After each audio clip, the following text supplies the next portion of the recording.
Welcome back to the It Girl Playbook. I wanted to play student today because today we will be studying ourselves to become the hottest and most confident version of ourselves. If you want to become more attractive, the best advice that I've ever gotten was that you need to study yourself. This will be an all-encompassing video, but I do have an exciting little announcement to share with you guys at the end of the video, so be sure to stay tuned for that. There is a direct correlation between studying yourself and it building higher self-awareness and developing higher self-confidence. Confidence is one of the most attractive traits that you can have, but in addition to that, it also allows you to feel more grounded. So with that said, here are some inner work that you can do to really get to know yourself. The first one being shadow work. Shadow work is about diving into the parts of yourself that you may suppress or deny, the ones that society, your upbringing, or even your own mind labels as quote unquote unacceptable. By bringing these hidden traits, emotions, and fears to light, you can start to understand and accept them. This process leads to emotional healing and really helps you to let go of insecurities that might hold you back. When you feel more whole and secure within yourself, it really does radiate outward. People are naturally drawn to someone who seems comfortable in their own skin and at peace with who they are. People who are miserable tend to get defensive, they project and drag people down because, as the saying goes, misery loves company. And the thing about shadow work is that it really teaches you how to own your story rather than letting it control you.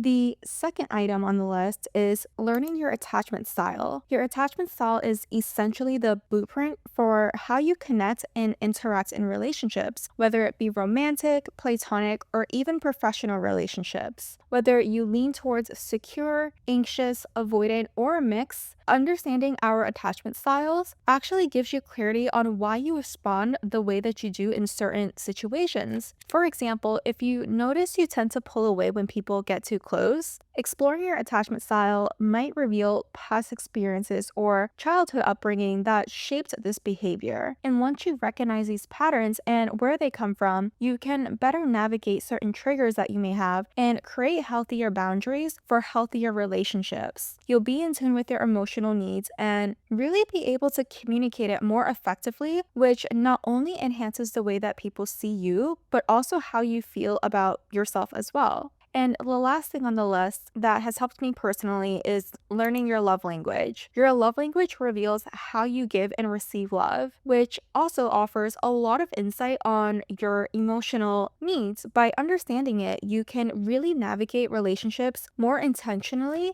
and even apply it to the relationship that you have with yourself. Someone once said that our love language, when explored on a deeper level, actually provide insight on some of our toxic traits as well. So really understanding your love language can shine light on areas that you can grow in. These three tools has personally really helped me in my own self-improvement journey. And the idea of really getting to know yourself and accepting yourself fully, both your strengths and your weaknesses, areas in your life that you feel particularly proud in, or even areas in your life where you feel a little shame. But regardless of the fact, when you accept yourself fully, it leads to a more grounded and more confident presence, which I always find so attractive in people. And fully accepting yourself doesn't mean staying the way that you are. Fully accepting yourself means understanding the person you are and accepting the events and situation that made you who you are. Accepting yourself doesn't mean you can't level up from where you're currently at, because we're always striving to improve ourselves and becoming the highest and best version of yourselves. And that is a journey that there really is no end to, because there's always more to improve. And so with that said, outside of the inner work that you can do to feel more confident, another way to study yourself to becoming hotter is to really understand your physical features so that you can look hotter as well. There is a reason why certain looks and styles look particularly well on some and not on others. Everyone has unique features, and I think embracing those features can really allow us to look like the best version of us, not a copy and paste version of someone else. And so with that said, here are some items that I think are worth exploring in order to enhance your physical looks. First thing being understanding your face shape, because it can be so helpful in understanding what kind of haircuts and accessories and makeup styles look the best on you.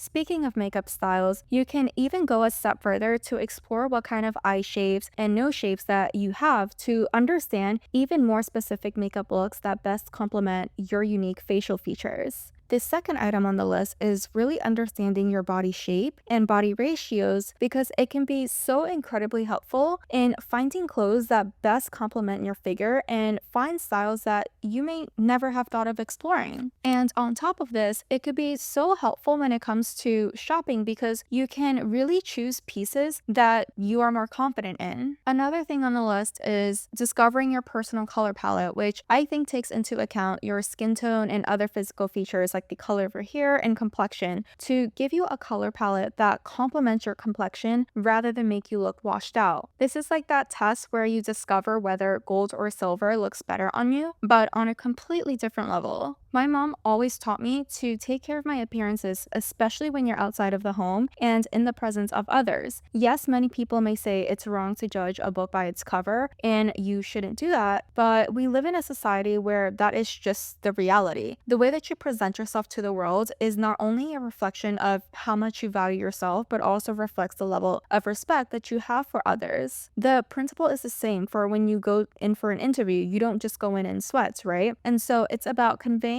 the respect that you have for others, but also the respect that you have for yourself. And so some people may call it shallow, but I personally think that taking pride in how you look is one of the best ways to show yourself that respect by saying that you care about yourself enough to put the time and effort into looking your best. And I don't know about you, but I just naturally feel more confident when I take the time and effort into doing my makeup, putting on a nice outfit, and just looking good. Because when you look good, you feel good. And when you feel good, you are good. And so if looking your best is something that you want to prioritize, I'm actually working on a sister channel for those of you who are ready for their glow up era. Not that anybody asked, but I'm also planning on becoming hotter in 2025. And so if this goal resonates with you, feel free to check out the It Girl Glow Up, where I will be sharing all the tips on how to glow up into looking like the most gorgeous, most beautiful, and most confident version of yourself. And so with that said, thank you so much for tuning into today's episode. I hope that it was able to encourage yourself to study yourself and become more self-aware because it really is such an attractive quality.